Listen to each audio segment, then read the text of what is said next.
స్తోత్రం. దేవుని యొక్క సృష్టిలో ఆయన 6 దినములు సృష్టి చేసి, ఏడవ దినమున విశ్రాంతి తీసుకున్నాడు. అయితే 5 దినములు కూడా మనం ఆదికాండములో చూస్తే, సృష్టించిన తర్వాత, పని అయిపోయిన తర్వాత, ప్రతి దినము కూడా మంచిదిగా కనిపించిందంట. దేవుని స్తోత్రం. దేవుడేమన్నాడు?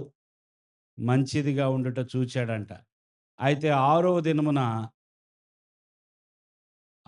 దినమున దేవుడు సృష్టించింది ఎవరినయ్యా అంటే పురుషుణ్ణి, స్త్రీని. దేవునికి స్తోత్రం చెల్లిద్దాం. దేవుడు తన స్వరూపమందు నరుని సృజించిన దినమున ఆయన చాలా మంచిదిగా ఉన్నది అని రాశాడు. దేవుని స్తోత్రం. అంటే మనము ఆయన దృష్టిలో చాలా విలువ కలిగిన వారం. దేవునికి స్తోత్రం. మనందరము కూడా దేవుని దృష్టిలో ఈ సృష్టి అంతటిలో కూడా ఆర్ హైయెస్ట్ వాల్యుబుల్ అనమాట. దేవుని దృష్టిలో మనము చాలా విలువ కలిగిన వారం. దేవుడు మనల్ని ఎంతో ప్రేమిస్తున్నాడు. దేవునికి స్తోత్రం. చాలా కొద్ది సమయం ఉంది. నేను మీతో పంచుకోవడానికి చాలా విషయాలున్నాయి. కుదరదు. ఈరోజు ఇంకా 20 నిమిషాలు మిగిలుంది మన సమయానికి. దేవుని బిడ్డలారా. అయితే దేవుడు మనలను చాలా వాల్యుబుల్‌గా చూస్తున్నారు. మన దృష్టిలో మనకి చాలా మనము వాల్యూ ఇచ్చేవి ఎన్నో ఉన్నాయి. అయితే మనమంటే దేవునికి చాలా ఇష్టం. దేవునికి స్తోత్రం. ఈ భూమి మీద పెద్ద పెద్ద పర్వతాలు సృష్టించాడు ఆయన. పెద్ద సముద్రాన్ని చేశాడు. అవునా? సూర్య, చంద్ర, నక్షత్రాలు అద్భుతమైన సృష్టి ఉన్నప్పటికీ కూడా దేవునికి మాత్రం మనల్ని చూస్తే మాత్రం అస్సల ఆయన, ఆయన ప్రేమ ఉప్పొంగుతా ఉంటది. దేవునికి స్తోత్రం. ఎన్నో జీవులున్నాయి. ఆ జీవులన్నీ కూడా తన స్వరూపంలో చేయబడల. మనం మాత్రము ఆయన స్వరూపములో చేయబడ్డాం. ఆయన పోలిక చొప్పున చేయబడ్డాం. ఇది మన యొక్క ప్రత్యేకత. ఈ భూమి మీద మనిషికున్నటువంటి ఒక ఒక ప్రత్యేకత, స్పెషాలిటీ ఏమిటంటే we are in his image and likeness అది బైబిల్ చెప్తుంది. దేవుని స్తోత్రం చెల్లిద్దాం. మనము ఆయన యొక్క పోలికలో ఉన్నాం. ఆయన యొక్క రూపములో చేయబడ్డాం ప్రియులారా. అయితే దేవుడు చాలా మంచిదిగా చూసాడంట. ఆ తర్వాత మరొక విషయాన్ని చెప్పబోతున్నాను. మీ అందరికీ అది ఇప్పటికే జ్ఞాపకం వచ్చుంటది. మొట్టమొదట దేవుడు చేసింది స్త్రీ పురుషులను చేశాడని చెప్పాం కరెక్టే. కానీ ఇన్ ఆర్డర్ మనం ఒక క్రమంలో చూసినట్లయితే దేవుడు మొదట చేసింది పురుషుడినే. దేవునికి స్తోత్రం. దేవుడు మొదట పురుషుడిని చేశాడు. పురుషుడు చేసిన తర్వాత నరుడు ఒంటరిగా ఉండుట ఏంటంట మంచిది కాదు. నరుడు ఒక్కడిగా ఉండటము, కేవలము నరుడు లేదా పురుషుడు ఒక్కడే ఉండటము అంత మంచిది కాదని దేవుడికి అనిపించిందంట. అందుకే మీరొచ్చారు. తల్లులొచ్చారు. దేవునికి స్తోత్రం. నరుడు ఒంటరిగా ఉండడం మంచిది కాదు అని దేవుడు తలంచాడు గనుక, ఆ నరుని యొక్క ఆ నరుని యొక్క దేహములో నుండి ఆ ప్రక్కటెముకను తీసి దేవుడేం చేశాడంటండి? సాటి అయిన సహకారిని చేశాడంట. Life companion. ఈ మాట గ్రూప్‌లో చూడండి మీరు ఈరోజు. సాటి అయిన సహకారిని చేశాడంట. ఇదిగోండి నాకు సాటి అయిన సహకారిని ఇప్పుడు దాకా మీతో మాట్లాడింది. దేవునికి స్తోత్రం. నరుని యొక్క ప్రక్కటెముక నుండి నారిని చేశాడు. అయితే ఈ స్త్రీ, ఈ పురుషుడు కలిసి ఈ భూమిని, ఈ భూమిని నిండించాలని దేవుని యొక్క ప్రణాళిక. ఈ భూమంతా కూడా నరుడు ఏలుబడి చేయాలి. పరలోకమందు దేవుడు ఏ విధముగా అయితే ఏలుబడి చేస్తున్నాడో he is a king. Is a king of Kings. ఆయన రాజు అయ్యుండి అక్కడ సర్వమును ఏలుబడి చేస్తున్నట్లుగా భూమి మీద ఆయన నరుని సృజించి, ఇదిగో ఈ భూమిని నువ్వు పరిపాలించు, ఈ భూమిని నువ్వు ఏలుబడి చేయని చెప్పి దేవుడు భూమి మీద నరుని పెట్టాడు. దేవునికి స్తోత్రం. సో ఈ పురుషునికి స్త్రీని దేవుడు సృజించాడు. ప్రియులారా, అయితే ఒక విషయం గమనించండి. ఆ స్త్రీకి గాని భూమి మీద ఉన్న జీవులన్నిటికి గాని పేర్లు పెట్టింది ఎవరయ్యా అంటే ఆ! ఆదాము. పేర్లు పెట్టమనేటటువంటి పని దేవుడు ఆదాముకు అప్పగించాడు. ఆదాము అన్నాడు గదా! స్త్రీని చూసినప్పుడు, ఆమెను దగ్గరకు తీసుకొచ్చినప్పుడు, ఆమెకు ప్రాణం పోసిన తర్వాత దేవుడు దగ్గరికి తీసుకొచ్చినప్పుడు, ఈమె నరులో నుండి తీయబడింది గనక నారి అన్నాడు. దేవునికి స్తోత్రం. నరులో నుండి తీయబడింది గనక నారి అన్నాడు. దేవునికి స్తోత్రం. ఆ తర్వాత ఆమె ఆమెకు మరొక పేరు పెట్టాడు. హవ్వ అని పేరు పెట్టాడు. అవ్వ గాదు, అవ్వ కాదు. హవ్వ. హెచ్ ఏమని పేరు పెట్టాడండి? ఆ! యాడమ్ అండ్ ఈవ్ ఇంగ్లీష్‌లో Eve. First man, first woman. First man, first woman. ఆ వుమన్‌లో మ్యాన్ ఉన్నాడు. Woman, woman, man. M A N man. దేవుడు ఆ పురుషుడిలోంచి ఆ స్త్రీని తీయటం జరిగింది ప్రియులారా. అయితే ఆమె హవ్వ. హవ్వ అనే పేరు ఎందుకు పెట్టాడాయన? నారి అని ఉంచేయొచ్చుగా. నారి బాగానే ఉందండి. బాగుందా? బాలేదా? నారి అని ఉంచేయొచ్చు కదా! ఇంక మళ్ళొక పేరు ఎందుకని పెట్టాడు ఆదాము? హవ్వ అనే పేరు ఎందుకు పెట్టాల్సొచ్చిందంటే, ఆమె జీవము కలిగిన ప్రతి వానికి తల్లి. చప్పట్లు కొడదాం దేవునికి స్తోత్రం. ఆమె జీవము కలిగిన ప్రతి వానికి ఎవరో? తల్లి. తల్లులారా దేవుడు మిమ్మల్ని దీవించును గాక. తల్లి అనే ఒక అనుభవంలో ఉన్నవారా, తల్లి అనేటటువంటి ఒక స్థాయికి ఎదిగిన వారులారా, తల్లి అనేటటువంటి ఒక స్థానాన్ని సంపాదించిన వారులారా, మిమ్ములను దేవుడు బహుగా దీవించునుగాక. హవ్వ మొట్టమొదట ఈ సృష్టిలో సంతానమును తీసుకొచ్చింది. ఈ భూమి మీదకి ఒక సంతానాన్ని తీసుకొచ్చినటువంటి వ్యక్తి ఎవరయ్యా అంటే హవ్వ. ఆమెకు దేవుడు ఇచ్చిన టైటిల్ లేకపోతే ఆదాము పెట్టిన పేరు హవ్వ. జీవము కలిగిన ప్రతి వానికిని తల్లి. ఇది ఆదికాండంలో ఉంది ఆ మాట. జీవము కలిగిన ప్రతి వానికిని తల్లి. అయితే ఈరోజు ఆ తల్లులకు, ఆ తల్లులను జ్ఞాపకం చేసుకోవాలని ఆ! Mother's Day. ఆ తల్లులను జ్ఞాపకం చేసుకోవాలని ప్రపంచంలో ఎవరో నిర్ణయించారు. తప్పైతే లేదు గనక మనం దాన్ని మాట్లాడుకోవచ్చు.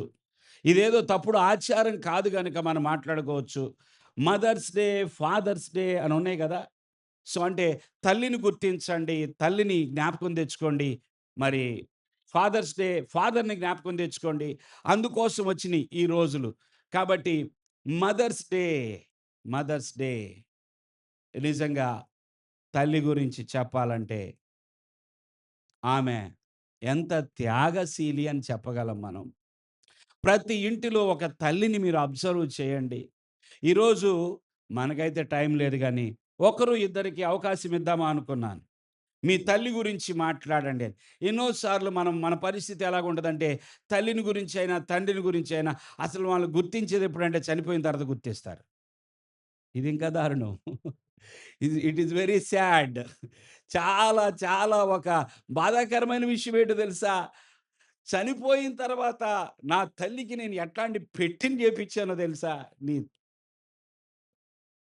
నా తల్లికి నేను ఎన్ని పూలు జల్లిచ్చానో తెలుసా? ఎన్ని పూదండలు ఎప్పుడు చనిపోయినాక. చనిపోయినాకండి. ప్రాణం పోయిన తర్వాత అసలు మా అమ్మ, అసలు మా అమ్మ మరి బ్రతికుండగా అమ్మను గుర్తించే, అమ్మను ప్రేమించే, అమ్మను హత్తుకునే, అమ్మను గౌరవించే జీవితం లేనివారు చనిపోయిన తర్వాత ఎందుకండి ఆ ఏడుపు? ఎందుకా కన్నీళ్ళు? కదా!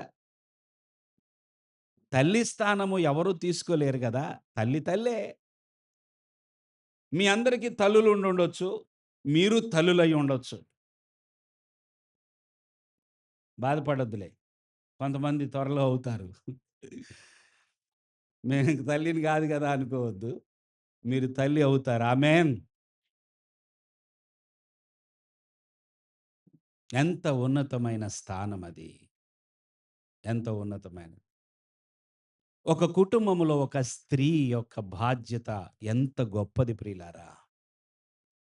ఒక కుటుంబానికి దేవుడు ఆ కుటుంబాన్ని కట్టమని బాధ్యత స్త్రీకి అప్పగించాడంటే మీరది నమ్మగలరా? 14:1 సామెతల గ్రంథములో, జ్ఞానవంతురాలు తన ఇల్లును కట్టును, మూఢురాలు తన చేతులతో తన ఇంటిని ఊడబెరుకును. నువ్వు జ్ఞానవంతురాలువైతే ఇల్లును కడతావు.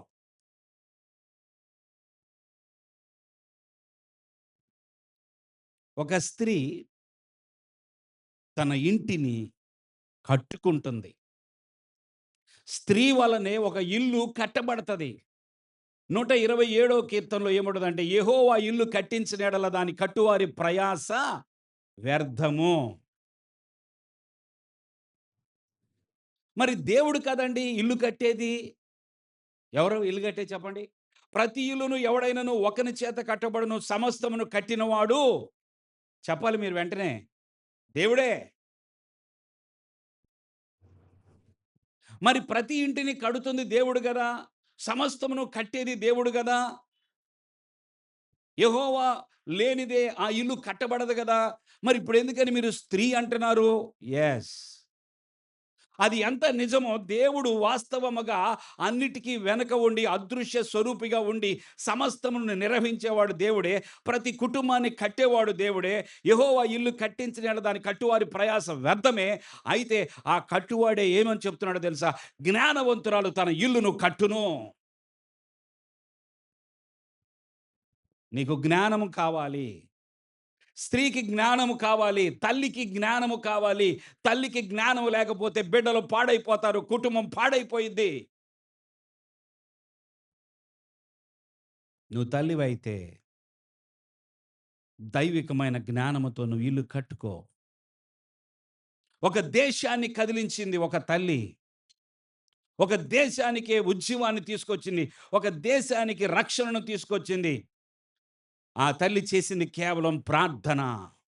సుసన్నా వెస్లీ అనేటటువంటి ఆమె, ఆ తల్లి గురించి మనం మాట్లాడితే లండన్‌లో జన్మించింది. 19 మంది పిల్లలు. పేద ఇల్లు. పేదరికంతో ఎన్నో కష్టాలతో ఇబ్బంది పడుతూ ఆమె తన కుటుంబాన్ని నడిపించుకోవడం ప్రారంభించింది. ఆమె చాలా పేదరాలు. ఆ ఇల్లు చాలా పేద కుటుంబము. చాలా కష్టాలు అనుభవిస్తా ఉన్నది. 19 మంది పిల్లలు చాలామంది చనిపోయారు. చివరికి ఎంతోమంది మిగిలారు. నాకు గుర్తులేదు గానీ స్టోరీ అంతా. చివరికి ఆమె, ఆమె యొక్క జీవితం గురించి మీరు గనక ఆహ్, బయోగ్రఫీ అంతా ఇంటే చాలా, చాలా అద్భుతమైనటువంటి జీవితం ఆమెది. ఆమె జీవితంలో బాధ్యత ఎంతో గొప్పది. తన భర్త ఏదో ఎళ్లి కొంచెం కష్టపడి ఏదో కొద్దిగా ఇంటికి తెచ్చేవాడు. కానీ ఇంటిని నడిపించింది ఆమె మాత్రమే. ఆమె ఎంతో జ్ఞానముతో తన ఇంటిని నడిపించింది. తన బిడ్డల్లో ఇద్దరు బిడ్డలు దేశానికి ఉజ్జీవకర్తలుగా. దేవునికి స్తోత్రం. జాన్ వెస్లీ, ఇంకొకరు చార్లెస్ వెస్లీ. వీరిద్దరూ దేశాన్నే కాదు ప్రపంచాన్ని కదిలించగలిగారు. ఓ తల్లులారా! జ్ఞానము కలిగిన స్త్రీ తన ఇంటిని కట్టును. ఆమె ప్రతి దినము కూడా ప్రతి బిడ్డ కోసం ప్రార్థన చేసేదంట. ఆమె ప్రతి బిడ్డ మీద చేయి పెట్టి ప్రార్థన చేసేదంట. ఆమె అంతమంది పిల్లలకు ఇద్దరు పిల్లలు వద్దనుకుంటున్నారు ఈ రోజుల్లో. అసలు ఇంకొంతమంది మాకు పిల్లలే వద్దు. మేము పెళ్లి చేసుకుంటాం గానీ ముందుగానే మాట్లాడుకుంటున్నారనమాట. ముందుగానే వాళ్ళు ఒకరికొకరు ఒప్పందం చేసుకున్నారు. No children. ఇవి ఆ రోజులు. పిల్లలైతే వద్దు. మనకు అటువంటి ఆ శ్రమొద్దు, ఆ కష్టమొద్దు, ఆ భారమొద్దు, ఆ బాధ్యతొద్దు. హ్యాపీగా బ్రతుకుదాం. మన ఇద్దరమే బ్రతుకుదాం అనేటటువంటి రోజులివి. సరే ఇంకొంతమంది ఉంటే మహా అంటే ఇద్దరు, ఇంకొంతమంది ఇద్దరు కూడా కాదు ఒకరే. నేను ఒక పాస్టర్ గారికి ఎప్పుడన్నా 2, 3 సంవత్సరాల తర్వాత ఒకసారి కలుస్తా. ఏంటండి కనీసం మీ వోడికి తోడుగా ఇంకొకరన్నా ఆ మాట అనొద్దు. మా వల్ల కాదంటాడు. ఏంటి వల్ల కాదు? ఓకే. అది ఆయన ఇష్టం. నిజమే. పిల్లల్ని పెంచడం చాలా కష్టం. ఈ రోజుల్లో పిల్లలు పిల్లల్లాగా లేరు. పిడుగుల్లాగా ఉన్నారు. దేవునికి స్తోత్రం. అమ్మో! ఎందుకు కన్నాం బాబోయ్! వీళ్ళు లేకుండా ఉంటే బాగుండేది. వీడు పుట్టాడు, వీళ్ళు పుట్టారు, వీళ్ళు పెరిగారు. మా ప్రాణం తీసేస్తున్నారు. వీళ్ళ వల్ల తొందరగా ఆయుష్షు ఆ! చూసారా తగ్గిపోతుందంట. నిజమే. ఎందుకంటే పిల్లలు మాట వింటలేదు. పిల్లలు అసల ఒక మార్గంలో ఉండట్లేదు. చిన్నప్పటి నుంచే వాళ్ళు ఇష్టానుసారంగా బ్రతుకుతున్నారు. చిన్నప్పటి నుంచే కొమ్ములొచ్చేస్తున్నాయి. కనీసం ఇంతకుముందయితే యవ్వనస్తులయిన తర్వాత కొమ్ములొచ్చాయి. ఎప్పుడండి కొమ్ములొచ్చేది? ఇప్పుడు 2 ఏళ్ళు వాడే భయపెడుతున్నాడు. "ఏయ్! వద్దంటే నాకు కావాలి" అంటాడాడు. కొట్టినా భయపడ్డు. ఏడుస్తాడు. మొత్తుకుంటాడు. వాడికి కావాల్సింది తీసుకుంటాడంతే. ఏంటి? అయినా ఆమె పిల్లల్ని ఎంతో చక్కగా పెంచింది ప్రియులారా. పిల్లలకి భయభక్తులు నేర్పించింది. ఆమె ఎప్పుడూ కూడా ఎన్ని పనులున్నా కూడా ఆ పనులన్నీ త్వరగా చేసుకొని, పిల్లలందరినీ చక్కదిద్దుకొని, పిల్లలందరిని ఆ పేద ఇంట్లో పిల్లలందరినీ చక్కదిద్దుకొని, అన్ని పనులు అయిపోయిన తర్వాత తన యొక్క మామూలుగా వెస్టర్న్ కంట్రీలో యాప్రాన్ అంటారు గదా!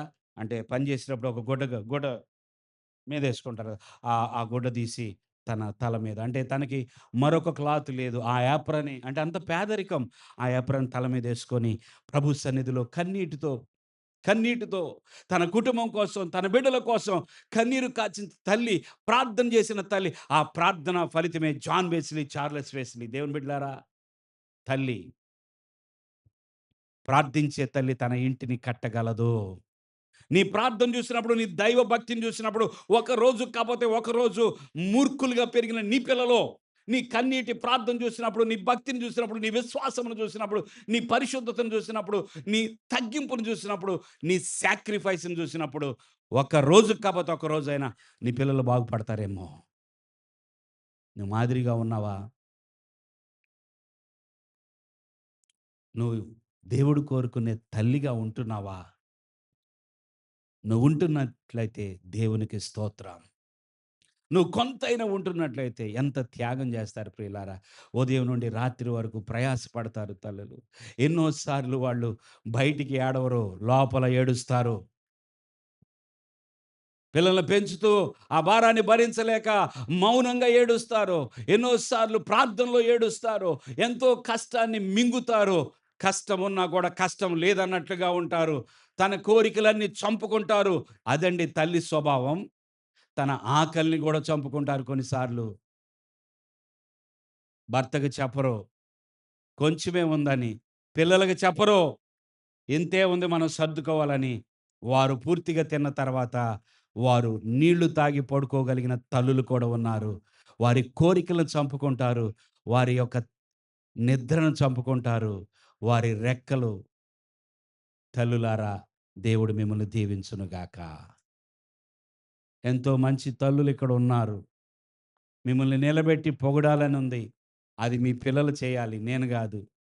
మిమ్మల్ని ఒక్కొక్కరిని నిలబెట్టి నిజంగా మీ పిల్లలు మిమ్మల్ని గుర్తించారా లేదో తెలీదు కానీ దేవుడు మాత్రం చూస్తున్నాడు. ఎందుకో తెలుసా? నీ ప్రయాసంతా, నీ త్యాగమంతా, నీ నిద్రలేమి, నీ యొక్క కష్టము, నీ కన్నీరంతా ఎందుకో తెలుసా? నిన్ను తల్లిగా చేశాడు దేవుడు. నీ కుటుంబాన్ని నువ్వు కట్టాలనుకుంటున్నావు గనుక నువ్వు అంత కష్టపడుతున్నావు. నీ బాధ్యతను చూసిన దేవుడు తప్పకుండా నీకు పరలోకమందు రివార్డ్ ఇస్తాడు. దేవుని బిడ్డలారా, ఒక సహోదరి చిన్న వయసులోనే, చిన్నతనంలోనే భర్తను కోల్పోయింది. ఎలిజబెత్. ఈక్విడార్ అనే ప్రాంతంలో దేవుని సేవ చేయాలని, అక్కడున్న గిరిజన ప్రాంత ప్రజలకు సువార్త ప్రకటించాలని తన భర్తతో పాటు వెళ్ళింది. పెళ్ళైన కొద్ది కాలంలోనే తన భర్త మరికొద్ది మంది ముగ్గురు సేవకులు కలిసి ఔకా అనే ఒక తెగకు సువార్త చెప్పటానికి వెళ్ళినప్పుడు ఆ నలుగురు మిషనరీస్‌ని ఆ ఔకా తెగవారు చంపేశారు. అప్పుడు అనుకున్నారంట ఇక ఎలిజబెతు ఆ ప్రాంతాన్ని విడిచిపెట్టి ఆ ఈక్విడార్ అనే ప్రాంతం నుంచి పరిగెత్తుకొచ్చేస్తది. ఇక వెనక్కొచ్చేస్తది అనుకుంటే వెనక్కి రాలేదు. ఆమె అక్కడే ఉండిపోయింది. ఆమె ఆమె చివరికి ఔకా తెగకు మరలా వెళ్ళింది. తన భర్తను అనేకులను చంపిన తెగలో చేరింది. వారిలో అనేక మందిని దేవుని వైపు తిప్పగలిగింది. స్త్రీకి ఉన్న ధైర్యం ఎంత గొప్పదండి. స్త్రీకి ఉన్న త్యాగం ఎంత గొప్పది. స్త్రీకి ఉన్నటువంటి ఆ యొక్క నిరీక్షణ ఎంత గొప్పది. తన భర్తను చంపినటువంటి ఆ తెగ మధ్యకు వెళ్ళి ఏ రోజుకైనా నేను ప్రభువు నిమిత్తమై వారిని గెలుచుకోవాలనుకోని వారి జీవితాల్లో గొప్ప మార్పును తీసుకురాగలిగింది. ఒక గొప్ప మిషనరీగా ఎలిజబెత్ ఎలియట్, నాకేది సాధ్యం కాదు. మీకేది సాధ్యం కాదు. ఎప్పుడైనా ఇది సాధ్యం కాదు. నేనిలా బ్రతకలేను. నేనిలా జీవించలేను అనుకున్నారా? లేదు. దేవుడే సృష్టించింది. హల్లెలూయా! స్త్రీగా సృష్టించిన, పురుషుడిగా సృష్టించినంత మాత్రాన నేను స్త్రీని గదా అని చెప్పి అనుకోవాల్సిన అవసరం లేదు. దేవుడు మిమ్మల్ని వాడుకోగలడు. హల్లెలూయా! ఫ్యానీ క్రాస్‌బీ. చెప్పండి ఆ పేరు ఫ్యానీ క్రాస్‌బీ. ఆ! ఈమె ఆమె వైద్యము చేయించుకొనుచుండగా వైద్యులు చేసిన పొరపాటును బట్టి ఆమె అంధురాలైపోయింది. 2 కళ్ళు కనుచూపు కోల్పోయింది. 8,000 కీర్తనలు రాసింది. చప్పట్లు కొడదాం దేవునికి. ఏం చెయ్యలేదు స్త్రీ. ఏమి సాధించలేదు స్త్రీ. ఓ తల్లులారా! మీరేమి సాధించలేరు. మీరెందుకు సాధించలేమనుకుంటున్నారు? ఎందుకు మేము మా వల్ల కాదనుకుంటున్నారు? దేవుడు మిమ్మల్ని సృష్టించాడు. హల్లెలూయా! ఈమె 8,000 పాటలు రాసి ఆ ప్రపంచాన్ని ఉజ్జీవపరిచినటువంటి ఆ ఫ్యానీ క్రాస్బీ అంధురాలు. కళ్ళు పోయినియి. కళ్ళు లేవు. కానీ ఆమె కళ్ళు లేకపోయినా ఆమె నోట నుండి కీర్తనలు వచ్చినాయి. ఆ కీర్తనలు వ్రాయబడ్డాయి. ఎంతోమంది ఎంతో అద్భుతంగా పాడే పాటలు ఇంగ్లీష్ పాటలవి మనకు తెలీదు. దేవుని బిడ్డలారా! ఆమె అందంట ఒకరోజు, "నీకు గొప్ప ఆపరేషన్ చేయటానికి ఒక బృందాన్ని రెడీ చేశాం. ఎలాగైనా సరే నీ కళ్ళు తెప్పించడానికి మేము ప్రయత్నం చేస్తున్నాం. మరి నీకు భౌతికమైన దృష్టి కావాలి గదా! ఎలాగైనా సరే నీకు దృష్టిని తీసుకొస్తామంటే" ఆమె అందంట, "అవసరం లేదు నాకు. ఈ భౌతికమైన కళ్ళొచ్చిన తర్వాత, ఈ లోకములో ఆ చెట్లను చూసి, ఈ లోకములో ఉన్నటువంటి ఆ భవంతులు చూసి, ఈ లోకములో ఉన్నటువంటి ఐశ్వర్యాన్ని చూసి, అందాన్ని చూసి నా కళ్ళు నన్ను మోసగించి, నా దేవునికి దూరం చేస్తాయేమో! నేను గుడ్డిదానిగా ఉంటాను. నా దేవునికి కీర్తనలు రాస్తా. 8,000 పాటలు. తల్లులారా, దేవుడు మీకు జ్ఞానం అనుగ్రహించును గాక. మీరు ప్రార్థించే తల్లిగా, మీ ఇంటిని నిర్మించే తల్లులుగా ఉందురుగాక. మీ ఇల్లు నిర్మాణం మీ చేతిలో ఉంది. జ్ఞానవంతురాలా, నీ ఇల్లు కట్టుకో. సమస్తమును కట్టే దేవుడేమని చెప్తున్నాడో తెలుసా? నేను వెనకుండి నడిపించేది నేనే. నువ్వు నాకు అందుబాటులో ఉంటే, నువ్వు నీ ఇల్లుని కట్టగలవు. పురుషుడా, నీ ఇంటిని కట్టుకో అనలేదు దేవుడు. జ్ఞానవంతురాలు ఇల్లుని కట్టును. దేవుని స్తోత్రం. అంటే వాళ్ళకి బాధ్యత లేదని కాదు దాని అర్థం. ప్రధానమైన బాధ్యత ఉన్నది. సమూయేలు తల్లి హన్నా ఎవరండి? కన్నీటితో ప్రార్థన చేసింది. అయ్యా! ఒక్క కుమారుడు చాలయ్యా. నాకు ఒక్క కుమారుడు చాలయ్యా. ఒక్క కుమారునివ్వయ్యా. ఎందుకో తెలుసా? ఆ కుమారుని కూడా నేను నీకే అర్పిస్తా. నా సహోదరి నన్ను ఎంతగానో అవమానపరుస్తుంది, నిందిస్తుంది. ఆ నిందను బట్టి అడుగుతున్నానయ్యా. ప్రతిరోజు నన్ను సూటిపోటి మాటలతో బాధపెడుతుందయ్యా. నా హృదయాన్ని గాయపరుస్తుందయ్యా. నన్ను గొడ్రాలుగా చూస్తుందయ్యా. ఎంతో వేదన చేస్తుందయ్యా. ఎంతో నాకు వేదన కలిగిస్తుందయ్యా. అందుకని ప్రార్థన చేసిందామె. దేవునికి స్తోత్రం. అయ్యా! నా నింద పోవాలంటే నాకేం కావాలి? వాక్యం విందాం. వాక్యం విందాం. దేవుని స్తోత్రం. నా నింద పోవాలంటే నాకొక కుమారుడు కావాలయ్యా. నాకొక సంతానం కావాలంది. కన్నీటితో ప్రార్థన చేసింది. హృదయాన్ని కుమ్మరించింది. నీళ్ల వలె తన హృదయాన్ని కుమ్మరించినప్పుడు కుమారుడు కలిగాడు. సమూయేలు పుట్టాడు. సమూయేలు ఇశ్రాయేలీలను రక్షణలోనికి నడిపించగలిగాడు. సమూయేలు ఆ దేశానికి ప్రవక్తగా నిలబడగలిగాడు. ఆయన చిన్నప్పుడే పాలు విడిచే సమయానికే దేవుని సన్నిధిని, దేవుని మందిరాన్ని ప్రేమించాడు. దేవుని సేవకుడికి లోబడ్డాడు. తల్లి ప్రతి ఒక్కరి వెనక ఒకరు లేదా ఇద్దరు స్త్రీలుంటారంట. అందరూ చెప్పుకుంటా ఉంటారు. ప్రతి ఒక్కరి యొక్క సక్సెస్ వెనుక, ప్రతి పురుషుడి యొక్క విజయము వెనుక ఒకరు లేదా ఇద్దరు స్త్రీలు ఉంటారంట. అది ఒకటి తల్లి అయితే 2 భార్య. హల్లెలూయా! నేనెప్పుడు గమనించేవాడిని మా అమ్మని. 5:30కి కంపల్సరీ లెగుస్తది. ఏడుపు మొదలుపెట్టిద్ది. అమ్మో! ఈమేంట్రా బాబోయ్! పొద్దున్నే నిద్రపోనివ్వట్లేదు ఏడుపు మొదలుపెట్టింది అనుకునేవాడిని చిన్నప్పుడు. ఏమో! ఆ కన్నీరేనేమో! ఆ ప్రార్థనే ఏమో ఈరోజు ఆయన పరిచర్య చేయటానికి ఏ యోగ్యత లేకపోయినా, ఆయన మాటలు ప్రకటించడానికి ఏ అర్హత లేకపోయినా, దేవుడు నన్ను నశించిపోకుండా లేదా లోకంలో ఏదో ఉద్యోగం చేసి బ్రతకొచ్చు కానీ, ఎందుకు ఇటువైపు తీసుకొచ్చాడు? ఆ తల్లి ప్రార్థనే. తల్లులారా, మీకు చాలా బాధ్యత ఉన్నది. సమూయేలు ఒక గొప్ప ప్రవక్తగా, దేశాన్ని కదిలించే వ్యక్తిగా, ఆయన నోట నుండి వచ్చిన ఏ మాట రాలలేదంట. దేవునికి స్తోత్రం. తిమోతికి మాదిరి ఎవరో తెలుసా? రెండవ తిమోతి రాసిన పత్రిక మొదటి అధ్యాయము, తిమోతికి రాసిన రెండవ పత్రిక మొదటి అధ్యాయం 5వ వచనం ఒకసారి చదివినట్లయితే అయిపోతుంది. ముగిస్తున్నాను నా వాక్యాన్ని. ఆ! ఎడతెగక నిన్ను జ్ఞాపకము చేసుకొనుచు, ఆ! నీ కన్నీళ్లను తలుచుకొని, ఆ! నాకు సంపూర్ణానందము కలుగుటకై నిన్ను చూడవలనని ఆ! రేయింబగలు ఆపేక్షించుచు నీ యందున్న నిష్కపటమైన విశ్వాసమును జ్ఞాపకము చేసుకొని, హ్మ్. నా పితృఆచార ప్రకారము నిర్మలమైన మనస్సాక్షితో నేను సేవించుచున్న దేవుని ఎడల కృతజ్ఞుడనై ఉన్నాను. ఆ విశ్వాసం ఎదుట నీ అవయ ఆ విశ్వాసము మొదట, ఆ విశ్వాసము మొదట చదవమా? నీ అవ్వయైన లోయలోను, ఆ! నీ తల్లి అయిన యునీకేలోను యునీకేలోను వసించెను. ఆ! అది నీయందు సహా వసించుచున్నదని నేను రూఢిగా నమ్ముచున్నాను. జాగ్రత్తగా వినండి. ఇటు చూడండి. అపోస్తలుడైన పౌలు తిమోతికి రెండో లేఖ రాస్తున్నాడు. ఎవరికి? తన ఆత్మీయ కుమారుడైనటువంటి తిమోతికి లేఖ రాస్తున్నాడు. దేవునికి స్తోత్రం. తన ఆత్మీయ కుమారుడైన తిమోతికి ఆయన ఒక లేఖ రాస్తూ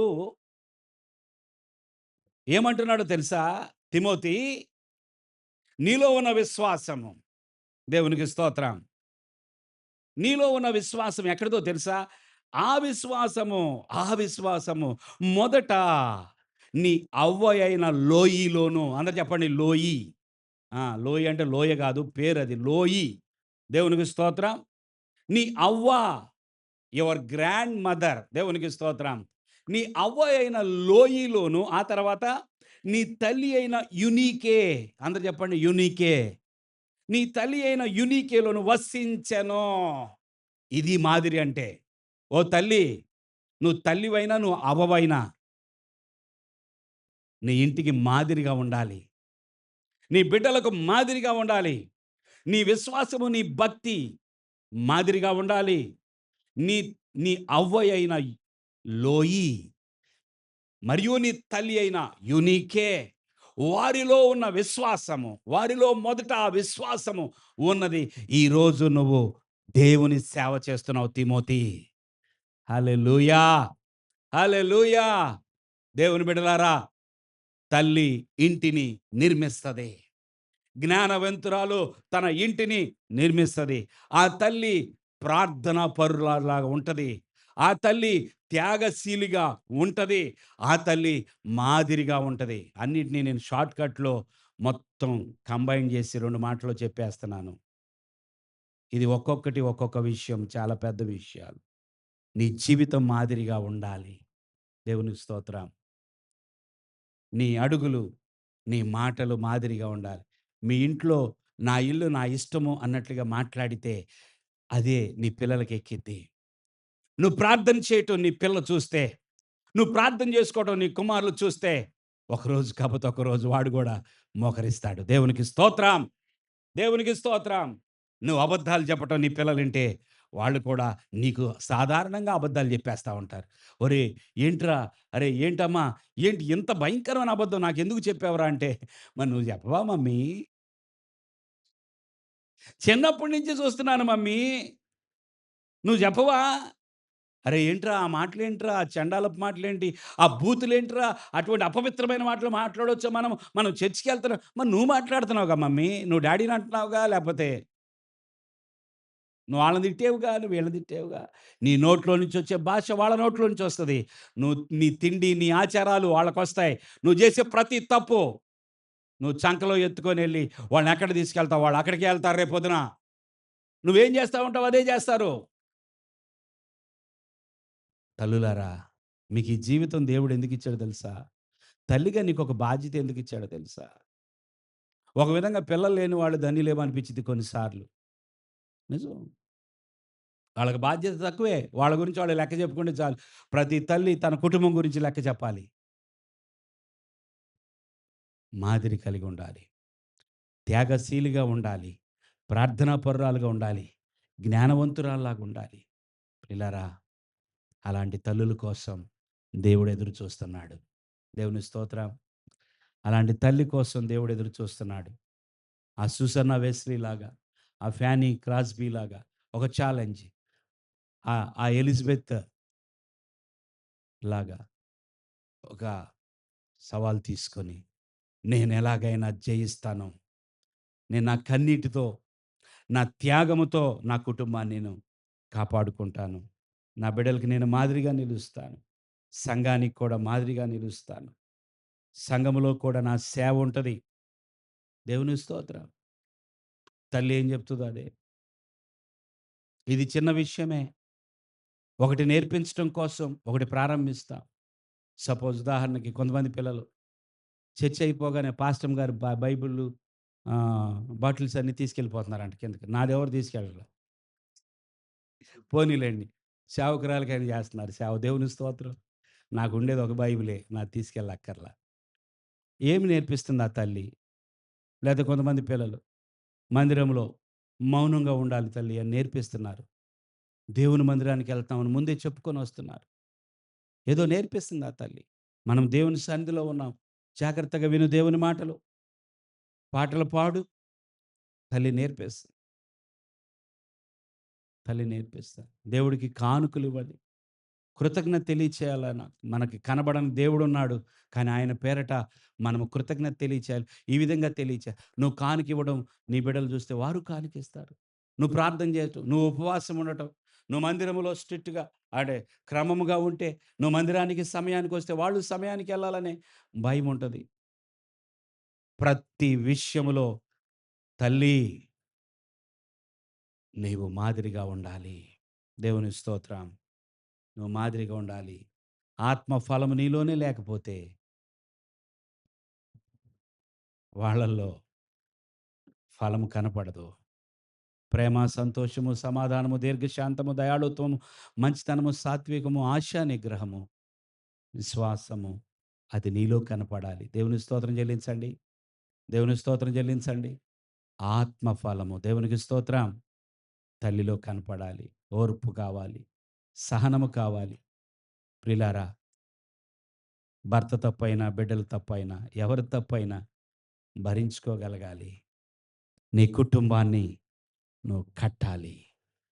దేవుడు కోరుకునే తల్లిగా నువ్వుంటావని, నీవుండాలని ప్రేమతో దేవుడిచ్చిన మాటలు మాట్లాడుతూ నా మాటలు ముగిస్తున్నాను.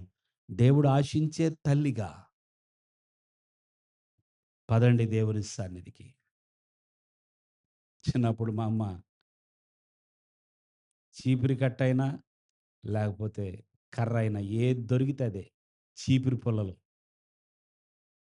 ప్రార్థనకి రాకపోతే అయిపోయినట్టే కథం. సండే స్కూల్‌కి వెళ్ళాలా లేచి, పరిగెత్తాలంతే. సండే స్కూల్‌కి వెళ్ళాలా. సిస్టర్ టైం అయిపోయిందా? కిట్టు సండే స్కూల్‌కి వెళ్ళాలా, చర్చ్‌కి వెళ్ళాలా. హల్లెలూయా! చర్చ్‌కి వెళ్ళాలా. సినిమా చూడకూడదు. టీవీ చూడకూడదు. టీవీ చూస్తానికెళ్తే నాన్న నేను చెప్పేది అది కాదు. బయటికెళ్ళు. స్నాక్ ఇచ్చేసిరా. హల్లెలూయా! ప్రభువు మిమ్మల్ని దీవించును గాక. తలలు వంచండి. నీ చేతిలో ఒక